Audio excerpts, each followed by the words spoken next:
Okay. On this stam, you have to invite him on the private stationary, right? You can't stand inviting. You have to invite him on private stationary. Oh, 1 second. Yeah, I'm saying because he was saying how he was insulted not being invited. Yeah, invited. You said on private stationary.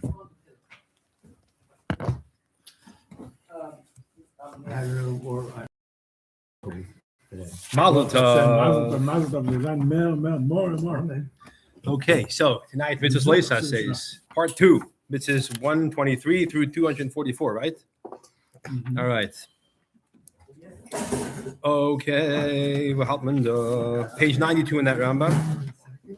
Continuing the negative mitzvahs, the leisa says the thou shalt nots. And in your Rambam, it's page 68. All right. So right in the smack in the middle of the topic of the mitzvahs of Korban Pesach. Yeah. Okay, let's see if that's true. Yesterday, the last we finished off was not to break a bone of the Korban Pesach. Sheni. Kuf Chav Gimel 123. Right.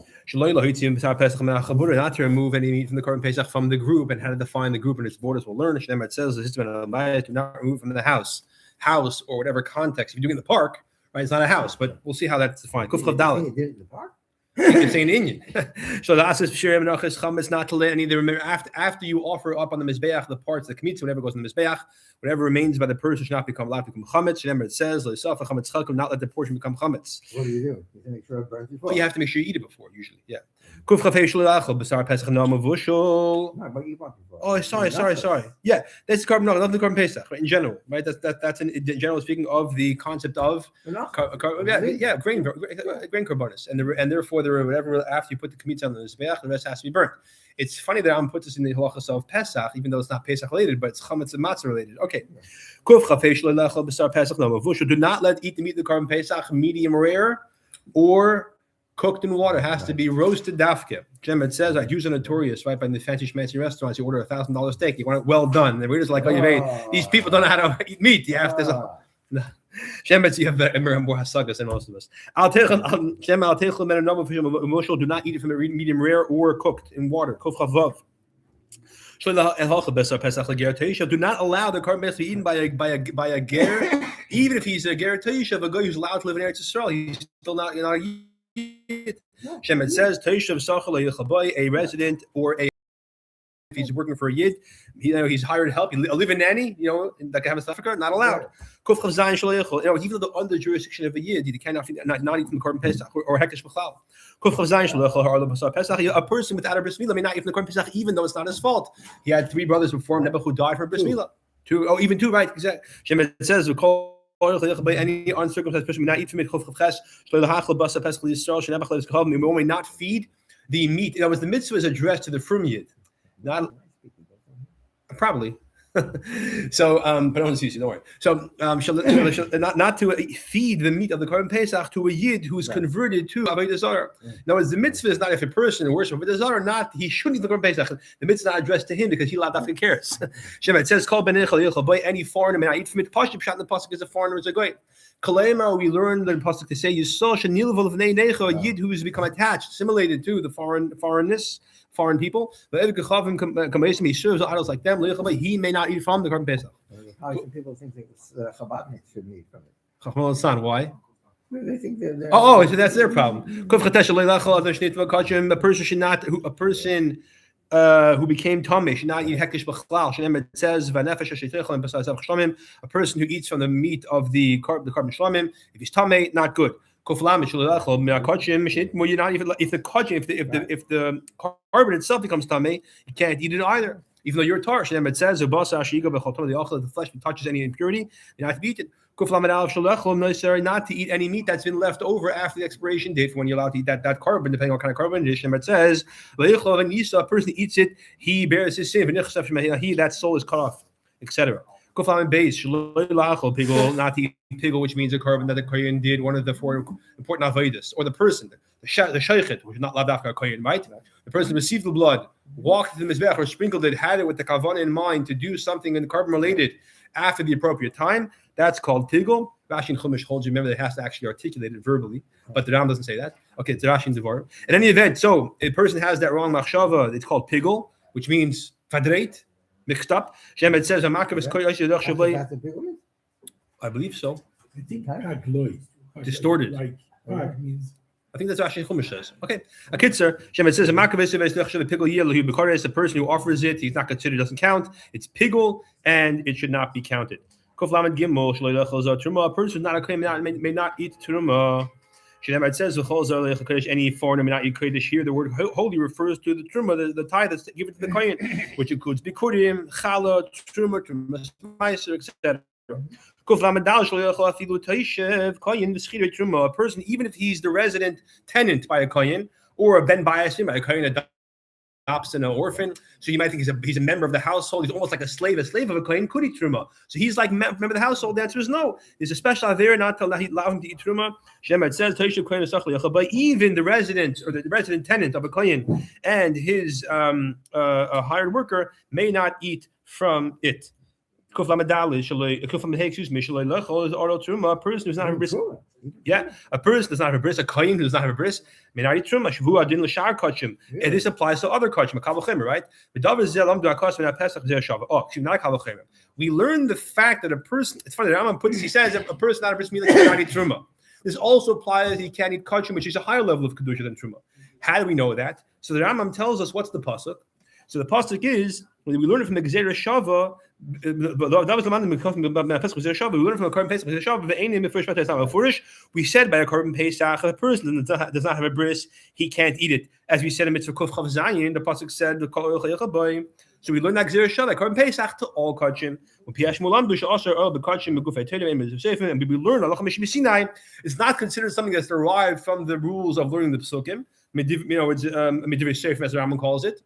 Which doesn't mean that Rabbanan Prabhash. It means like it's derived from the pasuk instead of being learned to finish the pasuk. It's considered an actual deradais.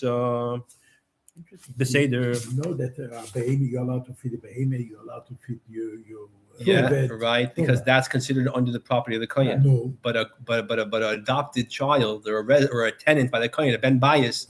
It's a guy in Nebuchadnezzar 770 you adopted. He comes to you every shot, every 3 times every meals. That's not good enough. Yeah. So here's the Rambam. It's funny. The Rambam does not tell us this by mitzvah of Zayin. Kuf lamed hey, where the mitzvah says beferish that an oral cannot eat truma. Then he says, and we learn Gezerah Shava from the mitzvah of Kuf Chav Zayin, the pasuk of the Gezerah Shava. All right.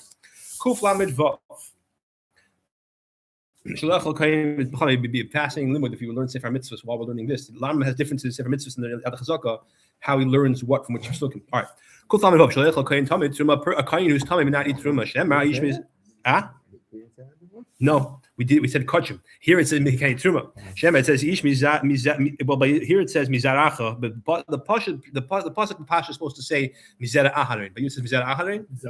It's a mistake. Okay, ish mizara aharin kachim layacha. A person that sense of Aaron can not eat it, but actually, okay, fine. Dama is boring to the psukim maybe. A woman who's a halala, which means she had a relationship in a way that disqualifies her specifically regarding kahuna. She may not eat kodesh loy truma v'leichaz of a sheikh. She can't eat the things that a kohen is normally allowed to eat, even though she may be the daughter of a kohen, right?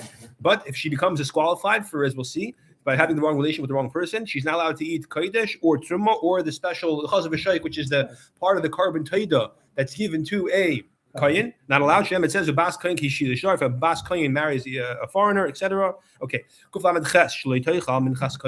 Now a kohen who brings a grain offering. Normally, you take a kmitza, you put it in the mizbeach, and the rest you eat. Comes to a kohen, there's a din, there's no kmitza. The whole thing goes in the mizbeach. Shenamar, it says, any carbon belongs to a kohen. Kol sila shachot should be totally consumed, not eaten. That's what the whole shaila. What if the wife of a kohen becomes a saita? She has to bring the special carbon of a saita. So is it his carbon or is it her carbon? Do you burn in the mizbeach? Do you not? That's okay. Yeah, the Gemara talks about it. When you have a carbon chatas, that the blood is sprinkled on the inner mizbeach, like a unique kind of carbon chatas, unlike a regular carbon chatas, whose blood goes in the outer mizbeach. None of this carbon chatas gets eaten. It says any carbon chatas that the blood is brought inside of the heichal. Those carbonas are burned completely outside the special carbonas, the ones that are for Yom Kippur and the ones that are for carbonas for tzibur and for if the best Sanhedrin makes a mistake. Anytime a carbon is disqualified because somebody put a mum on but intentionally, we learned yesterday there's a lois of doing that. Right. Now we learned there's a lois of eating from that carbon. to eat from it. It says, do not eat any disgusting thing. What is this disgusting thing? We learn by tradition. Taylor is speaking about something which was put a mum intentionally, right? So you're now going to think, very good, I'll shecht and I'll eat it. No, we're going to learn this. Yeah, now I'll do that. You can be paid it before. Sorry, 1 second. Right. So wait, what do you do with it? We'll see. Can you not shecht it? I'm trying to remember. You now use it as a carbon. Even, and I think the word is even if it's offered as a carbon, now eat from it. No, 1 second. Sorry. Even if it's no. So what do you do with it? You have to pay it. Thank you. Right. You have to pay it. Correct. Since b'shas you were makdish it was a good carbon, and then the mum was inflicted afterwards. You can't shecht it, need it. You have to first be paid it. Right. Okay. Kufim min hey. Yeah, I believe that's true. I'm a fan. Okay, the meiser shein, the second meiser of grain, you should not eat it outside of Yerushalayim. Obviously, only in Yerushalayim. Shem, it says, do not eat it in your gates outside of Yerushalayim. Do not eat the meiser shein of wine outside Yerushalayim. Shem, it says of your wine. Oh, you could, but that's not meiser shein anymore. Fine. We're saying if you're not paid it. Yeah. Do not eat ma'aser of oil after Yerushalayim. It says here 3 separate lavin, even though it's the same concept. Not to eat the meat of a firstborn animal outside Yerushalayim has to be bought as a carbon. Right? It says do not eat it. It has to be. In other words, it says regarding ma'aser sheni, right? In Yerushalayim. Then it says regarding the bechor, the same thing. Therefore, we learn it cannot be eaten outside Yerushalayim. You not eat the meat anywhere outside the Azor. It says you can't eat your flock and your cattle. It's outside of anywhere you want in your gates. So we learned that this this when saying you can't eat wherever you want in your gates is talking about eating the carbon of the chatas or carbon asham. A kohen is eating it outside the Azor. The Harabayas, let's say, because anytime you're talking about eating something outside of its appropriate boundaries, whether that's the Azara, whether that's Yerushalayim, so the possible references is in your gates, meaning stamaz in your living room, as opposed to the appropriate place. So even though the same exact lashon in one pasuk is used in your gates, not in Yerushalayim, that same lashon can mean in your gates, in Yerushalayim, but outside the Azar. Not to eat the meat ever of a carbon oila. You burn them as bad completely. It says you're not allowed to eat it. And it says and your kabbalah that you vow. In other words, the Rambam is not quoting the whole pasuk. Pasuk says leisuchal, right, and then continues in the recha ashatider and your kabbalah. That I'm not sure why it's a gomer. I believe the pasuk is not quoted here in fully. By you it says it's a such of a gomer or just like oh, it's a gomer. Okay, good. So by us it's not a gomer. And your kabbalah that you pledge, meaning you cannot eat the kabbalah that you pledge. What kabbalah do you usually pledge when you say pledge a voluntary carbon? It could be a shlomim, but normally it's an idol. Not only the general the isser of eating the meat of a carbon oila, don't benefit from karbanis b'chlal, from hektish b'chlal. But you're not allowed to benefit. If you do, you're even what's called ne'ilah and misappropriating, misusing hektish. That's the concept of ne'ilah. Kufim zayin. Now that even the meat of a carbon of a kachim kalim before they speak on the blood of the mizbeach, Shem Eli not able to eat from the carbonis. And you're pledging carbonis. Meaning you're not allowed to eat from the blood of the carbonis before the blood has been speaking on the mizbeach.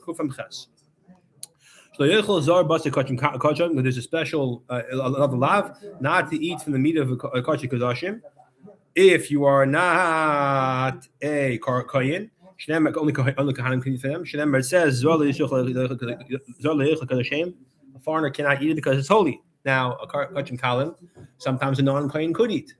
Often every kachim kalim a non-kohen could eat except for the chur. So mashein kachim kadashim is only for kahanim. Kachim kalim a kohen could give to his wife, right, to his slave. The kohen is not able from the mikudim, the first fruits, before you put it down in the azara. That's where that's the thing you have to do to it before you can eat it. Before the kohen can eat it. Shemet says again the same concept. You're not able to eat from elevated gifts, right? I believe that person delivers, etc. Kuf, that's recording. Kuf nun. Personality Maser Sheni, if it's Tameh, even in Yerushalayim, you're not allowed to eat it unless he first redeems it. Now, you're not supposed to redeem Maser Sheni in Yerushalayim, mind you. That's another story. Okay, so we'll see how that's done. If the person becomes Tameh. Shemet says, I did not consume it in a state of Tumah. Now, if you're Tameh, you cannot eat Maser Sheni. To become Tar, what do you have to do? You go to the mikvah. You don't have to wait till the sun sets. That's the Maser Sheni, we're much more makel. What else can you do if you went to the mikveh and the sun didn't set yet? You can eat Maser Sheni, paraduma, right? Paraduma, you're allowed to involve paraduma. That's the chiddush. And the Tzedukim said no, and that's what the Chazal would dafka take the guy who's doing paraduma, take a sheretz, slap it on his head, then have him go to the mikveh, and right there afterwards do the paraduma. But because because also you're allowed to do paraduma in a state of quasi tumah. When truma, for example, not allowed to eat, they had all kinds of chumas they had to apply, so people shouldn't get the wrong idea. All right. Kufin Aleph, Shalechol and Bas Maser Sheni, but he knows a person not eat Maser Sheni or any kasher for that matter if he's in an acute state of mourning Rachmana litzlan, means he lost an immediate relative, parent, child, sibling, spouse, and they have not been buried yet. Shemer says, I have not eaten from a state of aninus. Kufin Dalit, Numbeis, Shalahitzi, Dam Maser Sheni, Bishar Devadim, Shemer Mechila, not to use Maser Sheni money. In other words, when you take the money, you redeem Maser Sheni, that money should be used to buy, when you travel to Yerushalayim, buy food, go to the restaurant, enjoy yourself. You're now allowed to use it to do something which is not food related, or drink related. It says, I have not used the money for the purposes of death. What does that mean? Doesn't mean just didn't buy an oren or tachrichin. The pasuk saying the satam and is anything which is not necessary to sustain the body, keep you alive, meaning bodily comforts, eating, drinking, or sicha, smearing, right? Those are. This is the Rambam's chiddush in that pasuk. Kuf nun gimel. Tevel nati tevel. What is tevel? Tevel is that which grows in the ground. Chayabes b'truma ma'aser, which you have to separate the appropriate separation truma ma'aser. Shlo yitziu menu truma Hashem. You did not separate truma. That's called tevel. Hashem. You should not profane the holiness of the Jewish people that they lift up to Hashem. Things that are meant to be raised up for Hashem, separated for Hashem, because you're supposed to separate truma from them, which according to Rambam is, it's not just grain, which is grain, wine, oil, and according to Rambam, I believe also vegetables, certain types of greens, other things. Okay. Anyway, don't profane them by eating them in a state of tevel without separating the appropriate truma or trumas ma'aser, mind you. Not to separate truma before bikurim. Bikurim comes first, then comes truma. Don't separate ma'aser from truma. First comes truma, then comes ma'aser. There's a seder. There's an order. Don't separate ma'aser from ma'aser. And do not. You do it in order. Bikurim is step one. Then the primary truma. Then afterwards the ma'aser. Then ma'aser sheni. Mind you, whether the Levi separates his truma from his ma'aser before you separate your ma'aser sheni or not is irrelevant. Once you give it to him, it's his business. He can do it before, he can do it after you. It's not negeya. But the point is that you, with your two ma'asers, have to be in order. It says your fullness of your grain and the macha, meaning your ripened produce. Yeah. Or demacha, your that which grows by you. Do not delay it. Kalaira means to say not just to delay it past a certain date in terms of when there's a chiyuv, because in Pashas there's no date. There's also a mitzvah to give, once you separate it, to give it to the kohen eventually before a certain time. We'll learn. But here it's saying don't delay it past the proper time by mixing the order. Don't delay when you bring a carbon that you place to Hashem. Another is you say. Harei like oila. Nadav is you say Harei zu oil, this animal here. So whichever way it is, you shouldn't delay it past. We'll learn when the expiration date for that is. It says basically the next yontif. Don't delay your pledge. Paying it up. Don't come up to the Beis Hamikdash and show yourself without a carbon on yontif. It says do not come. Do not see my face empty-handed. A person says, this is also for me, makes another, right? These grapes are also for me. He shouldn't transgress that by eating them. It says, he should not profane his words. A kohen may not marry a woman who is defined as a zoino. Now, a woman could be, theoretically, a professional prostitute and not be halachically a zoino. A zoino, Rambam is going to tell us what it means. She had a relationship with a certain type of person she's not allowed to marry. That's a zoino. But let's say a woman who does what I just mentioned earlier, but she was never with a person she couldn't marry. She's not a zoina al pidin. technically speaking. Okay, Shemet says a woman who's a zaina halala. A halala is as we'll see in Kufan test. Halala is a woman who had a problematic relation with a kohen because of who she was. With Yisrael wouldn't be a problem. It was because it was a kohen who she was the problem. That makes her into a halala. A woman is with a goy. Why is it a problem? Problem any Jewish woman, let's say. Mashenk, a grusha is with almana with a kohen gadol. That's a problem, dafka, because of the kuna status. So that makes her a halal. Shemet says a halal yisik b'kachol kohen not marry halal. Kuf samach. Shulikacha grusha kohen may not marry a divorcee. Shemet says v'shal grusha v'shal yikachol, a woman divorced from her husband. She kohen may not take. Kuf samachal v'shulikacha kohen gadol almana kohen gadol may not marry a widow. Shemet says a man even she's not divorced. If Shemet almana grusha v'chalal is a kohen gadol cannot take. Oh, he adds a widow by a kohen gadol. A widow or a divorcee or a profane woman, a chalala or a zaina. I said he can't take them. There's an issue the kohen gadol having relationship with a widow, even if there's no marriage involved. There's also a lav because by doing so he makes you into a chalala. Shemet says he's not allowed to profane his descendants, his seed, his offspring. So not just his offspring, there's an issue in the kohen gadol to profane, if you will, a woman by having relations with her in this context. So the kohen is not allowed to enter the Beis Hamikdash overgrown hair, which means he will learn the haircut in the past 30 days. Shemet says did not let hair grow long. He cannot come to the kohen, cannot come into the Beis Hamikdash to do the avodah or any purpose for that matter with torn clothing. Shemet says do not tear your garments. That's by Aaron. Sorry, that's by the fact that by Aaron's children, Hashem tells him not to do these things. Especially, we learn by there's a special. By economists, generally speaking out loud. I think that's 1 second. Sorry, is that correct? Is this possible by Aaron's children? I don't remember. Okay. Kuf samach hey. Shlo yetzi kohen min azor b'shas avodah. The kohen is not allowed to leave the azor, the temple courtyard during the avodah Hashem. It says Pesach el Moed did not leave Pesach el Moed. Kuf samavol shlo yitamei kohen hedyet l'shah mesim. Regular kohen, standard kohen may not become tamei to mess. For a random mess. It says not become tummy for a corpse, for a soul. Now, for his relatives, he's allowed to regular kohen, but for a kohen gadol, even for his relatives, not allowed to. It says for his parents, for his father's mother, he cannot become tummy. So how could the Eibishter bury Moshe Rabbeinu? It says like Keichem Kohen who? Right, so there was a sikh about it. Kuf samacheshli kohen kohen gadol imames tachas tikra, but you says tachas tikra. Okay, a kohen may not go. Besides for the issue of becoming tamei, there's an issue of the kohen gadol entering with the mess under the same roof and in the same oil shem. It says, "Ba'kol nafshus meis liyavi." You cannot come into any corpse. Kol kachlim piashmulim. By tradition, shuchai v'chol b'yavi v'chai b'tamei. It's two separate lavim. There's a general lav of him becoming tamei from a corpse of a kohen gadol. There's also a dependent lav for the kohen gadol to become tamei dafka by going into the same structure, the same oil as a corpse. Kuf samach Shaved Levi may not take a portion in Eretz Yisrael like everyone else. It has to have scattered cities, as we'll learn. Now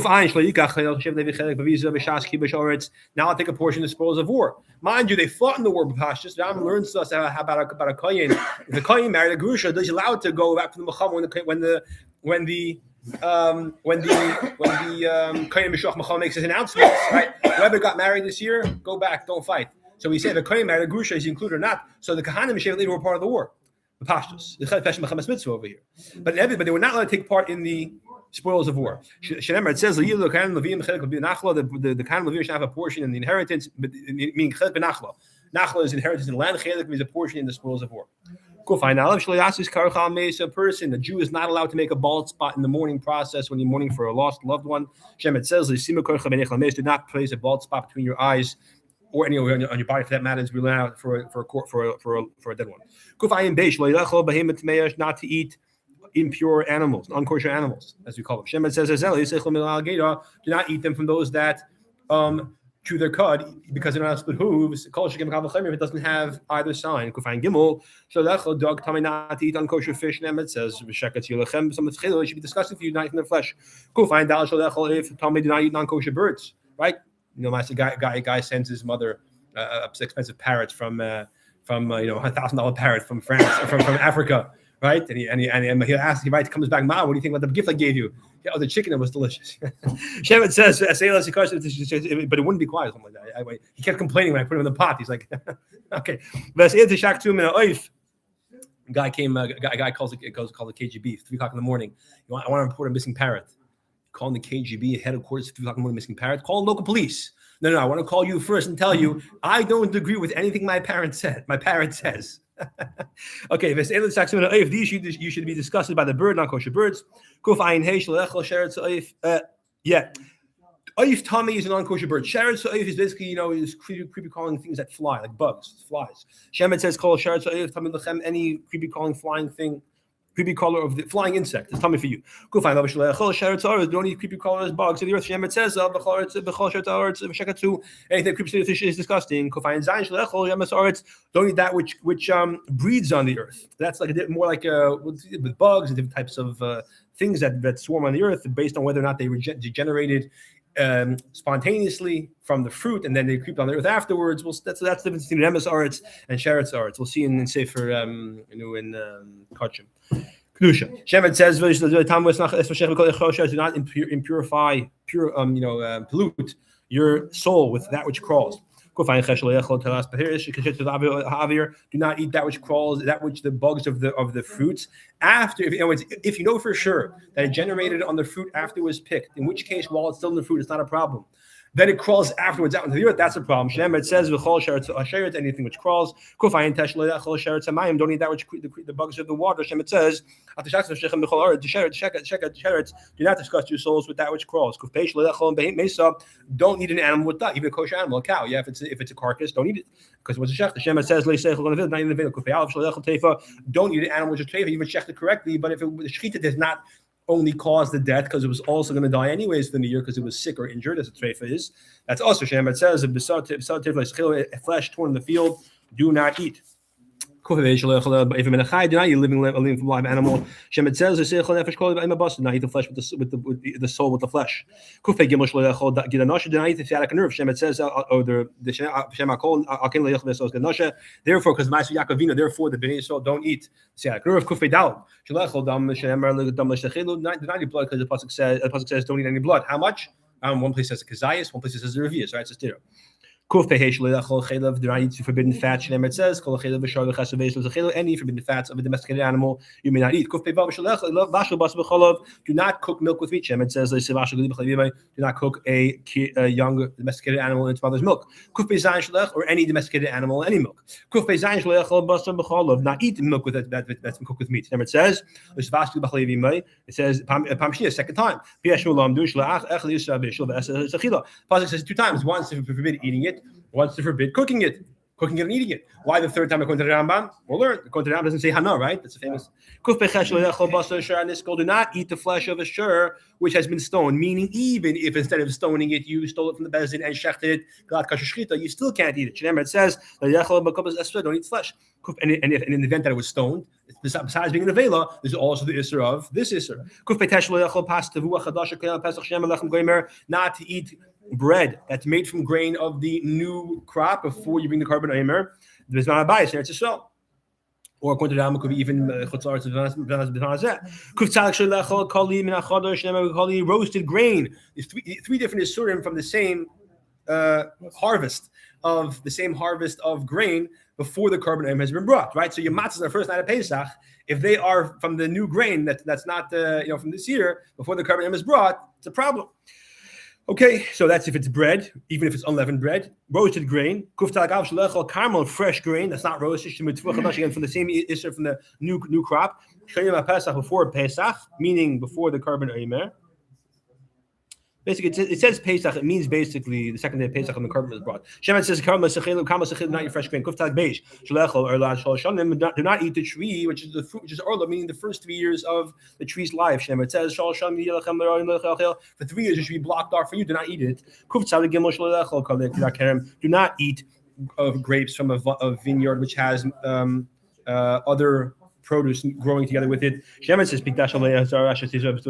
lest you basically mekadesh, which in this case means negative, you basically forbid the fullness of the growing of the seed that you grow together with the vineyard. Who is that's the issue of eating that, besides the issue of causing the mixture, the issue of eating the mixture. Kuf tzadik dal shalishis yain es not to drink wine that's been or consume wine that's been poured for the zara. Shnemet says that's the fatness of their karbanis they eat. And they drank the wine of the libations. That is that issue of drinking that kind of wine. Kuf tzadik hey in general, not eating in a gluttonous, drunken fashion. It says the parents say our child is a veldachaya. Now in Hilchas Mamrim, when it says the issue of doing this, the Rambam says you're not allowed to eat in this way. Which pasuk? La seichel al hadam. Here he brings this pasuk. Okay, not to eat on Yom Kippur. It says any soul does not afflict themselves, etc. It says don't eat a mixture of chametz if it's a kazayas per 8 kazayas machilas process. We call Shem. It says not eat a mixture of chametz. Not eat chametz. Special law of besides the chametz on Pesach. There's separate law not eat chametz erev Pesach after midday. Shem. It says chametz on it on the current Pesach. Do not have chametz seen by you. Don't own chametz. Shem. It says any chametz or leaven may not be seen by you. No leaven can be found by you. Shem. It says leaven may not be found in your house. The Nazir may not drink wine. Any wine mixture of if the wine has taste, it has wine taste. Shemet says even any soaking of grapes. Even the wine becomes vinegar. Anything which wine gets mixed in, it's also love. It's also on the Nazir. Shemet says vinegar of wine, vinegar of hard drink. May not drink. The Nazir is not allowed to eat grapes. Excuse me. Shemet says enough lachim. What do you mean wet grapes as opposed to raisins? You're not going to eat raisins either. It's a separate lav. Shemet says he can't eat dried grapes. He can't eat grape seeds. Grape skins, excuse me. Yeah, grape seeds. It says from the grape skins, the grape seeds. The grape skins, seeds, grape skins. He cannot eat. He cannot eat grape peels, grape skins. A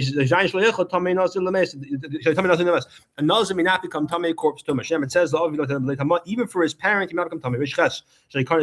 He cannot go into the structure where mace exists. It says by us, it says I'll call nafshois mace liyove. Huh? So the pasuk's lashon is al nefesh mace liyove. Okay, anyway, so that's the lashon. Another not take a haircut. It says raise him not past his head. A person may not cut his entire field; rather, he must leave a corner over. Right, page. It says so do not completely cut the edge of your field. Do not completely cut the edge of your field. A person harvests and there's certain single stalks that fall. You have to leave it for the poor. You can't collect it. It says do not gather the leket of your harvest. Not to harvest the underdeveloped clusters of grapes. To leave those underdeveloped, misshapen clusters to the poor. It says do not be oil. Do not take these clusters from your vineyard. Do not collect the parrot. Parrot is a single berries of grapes that drop. It's like leket is to grain, its parrot is to vineyard. It says the parrot do not collect these droppings of grapes. If you forget a bundle of in the field, you now go back to get it. It says you do not go back and take it. That's not just true of grain; it's true of all trees. It's also constant. It says do not go back and harvest behind you. Don't reharvest. Do not plant a mixture of seeds, even if you're not going to eat it. Shemet says do not plant your field kalayim. Do not plant specifically grain or vegetables in a vineyard. Besides the issue of planting separate species, special law when it comes to vineyard.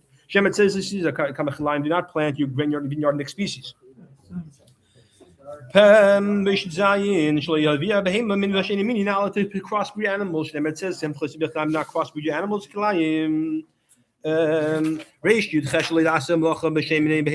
Now have two different types of animals do work together.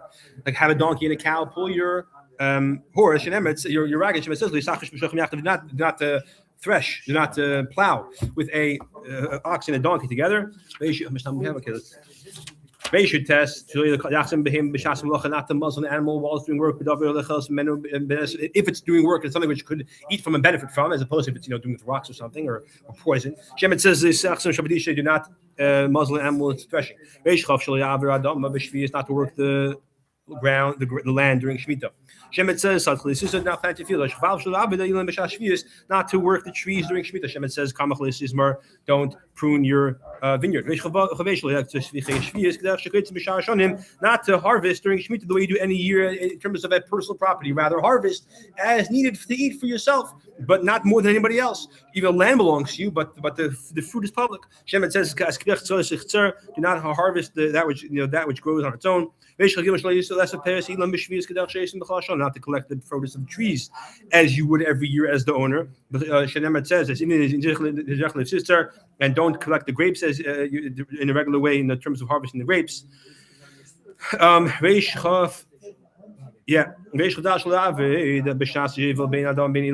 all this will be said you're now doing Shemitah. You can't do during Yovel either, trees or land. Shemet says, do not plant it, do not work it.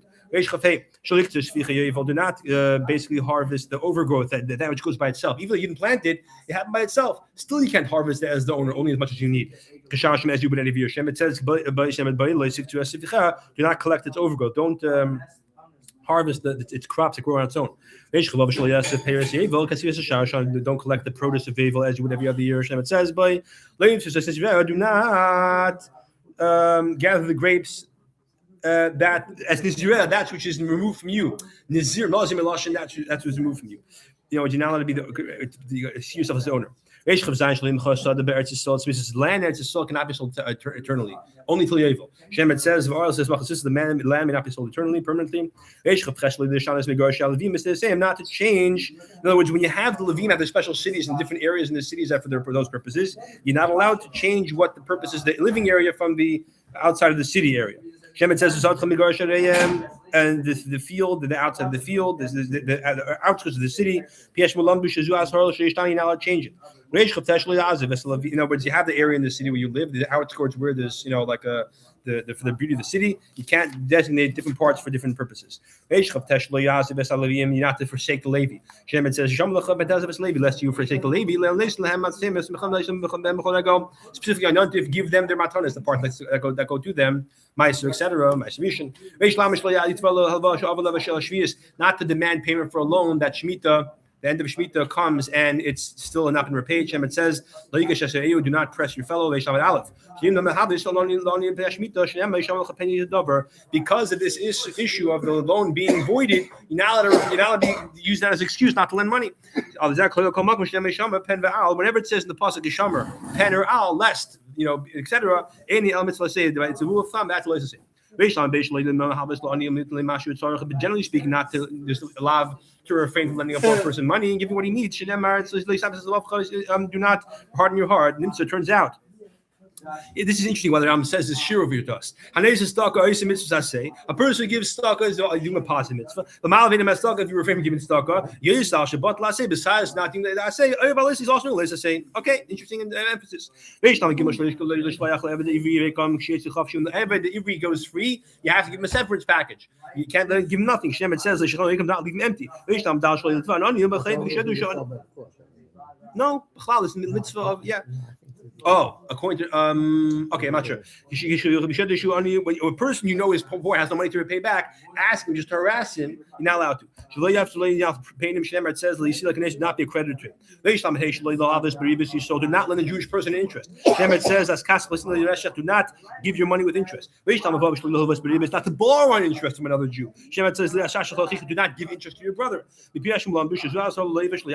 means the borrower should not give interest to the lender. Don't be a character or participant in any of this business transaction, buyer and lender when it comes to interest. Don't be a guarantor, don't be a witness, don't write the contract with him. Shemet says do not place interest upon him. Do not delay paying your employees. Do not take a collateral by force. If